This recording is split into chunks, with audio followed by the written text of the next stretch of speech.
شروع اللہ کا نام لے کر جو بڑا مہربان نہایت رحم والا ہے۔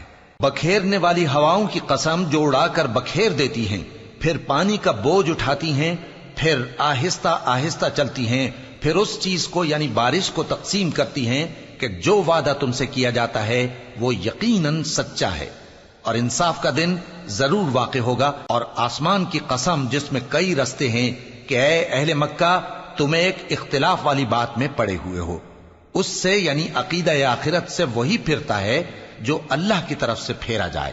اٹکل دوڑانے والے ہلاک ہوں جو بے خبری میں بھولے ہوئے ہیں، پوچھتے ہیں کہ جزا کا دن کب ہوگا؟ وہ دن ہوگا جب ان کو آگ میں عذاب دیا جائے گا۔ اب اپنی شرارت کا مزہ چکھو، یہ وہی ہے جس کے لیے تم جلدی مچایا کرتے تھے۔ بے شک پرہیزگار بہشتوں اور چشموں میں ہوں گے، اور جو جو نعمتیں ان کا پروردگار انہیں دیتا ہوگا انہیں لے رہے ہوں گے۔ بے شک وہ اس سے پہلے نیکیاں کرتے تھے، رات کے تھوڑے سے حصے میں سوتے تھے اور صبح کے اوقات میں بخشش مانگا کرتے تھے، اور ان کے مال میں مانگنے والوں اور نہ مانگنے والوں دونوں کا حق ہوتا ہے۔ اور یقین کرنے والوں کے لیے زمین میں بہت سی نشانیاں ہیں اور خود تمہاری جانوں میں، تو کیا تم دیکھتے نہیں؟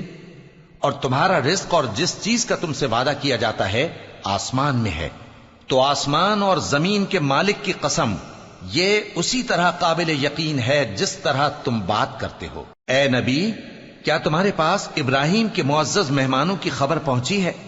جب وہ ان کے پاس آئے تو سلام کہا، انہوں نے بھی جواب میں سلام کہا۔ دیکھا تو ایسے لوگ کہ نہ جان نہ پہچان۔ پھر وہ اپنے گھر جا کر ایک بھنا ہوا موٹا بچڑا لائے اور کھانے کے لیے ان کے آگے رکھ دیا۔ کہنے لگے کہ آپ تناول کیوں نہیں فرماتے؟ اور ان سے خوف محسوس کیا۔ انہوں نے کہا کہ خوف نہ کیجے، اور ان کو ایک دانش مند لڑکے کی بشارت سنائی۔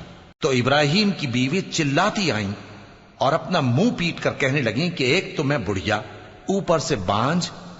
انہوں نے کہا تمہارے پروردگار نے یوں ہی فرمایا ہے، وہ بے شک صاحب حکمت ہے، خبردار ہے۔ ابراہیم نے کہا کہ فرشتوں، اب تمہارا اصل کام کیا ہے؟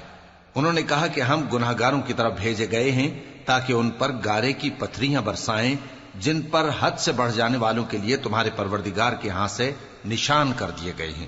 پس وہاں جتنے مومن تھے ان کو ہم نے نکال لیا، پھر اس بستی میں ہم نے ایک گھر کے سوا مسلمانوں کا کوئی گھر نہ پایا، اور جو لوگ عذاب علیم سے ڈرتے ہیں ان کے لیے ہم نے وہاں نشانی چھوڑ دی۔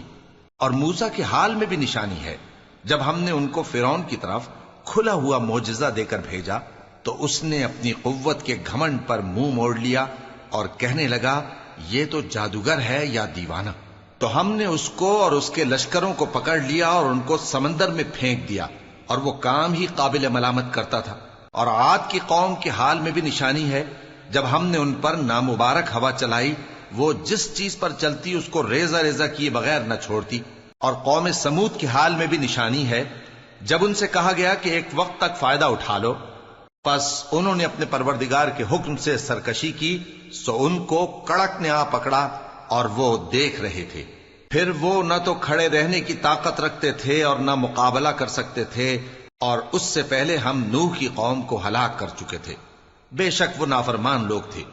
اور آسمان کو ہم ہی نے اپنی قدرت سے بنایا، اور ہم کو ہر طرح کی قدرت ہے، اور زمین کو ہم ہی نے بچھایا، تو دیکھو ہم کیا خوب بچھانے والے ہیں۔ اور ہر چیز کے ہم نے دو دو جوڑے بنائے تاکہ تم نصیحت حاصل کرو۔ تو تم لوگ اللہ کی طرف دوڑ چلو، میں اس کی طرف سے تم کو صاف صاف خبردار کرنے والا ہوں۔ اور اللہ کے ساتھ کسی اور کو معبود نہ بناؤ، میں اس کی طرف سے تم کو صاف صاف خبردار کرنے والا ہوں۔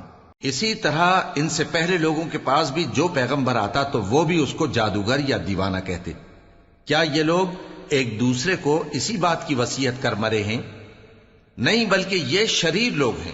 تو اے نبی ان سے منہ موڑ لو، تم کو ہماری طرف سے ملامت نہ ہوگی، اور نصیحت کرتے رہو کہ نصیحت مومنوں کو نفع دیتی ہے۔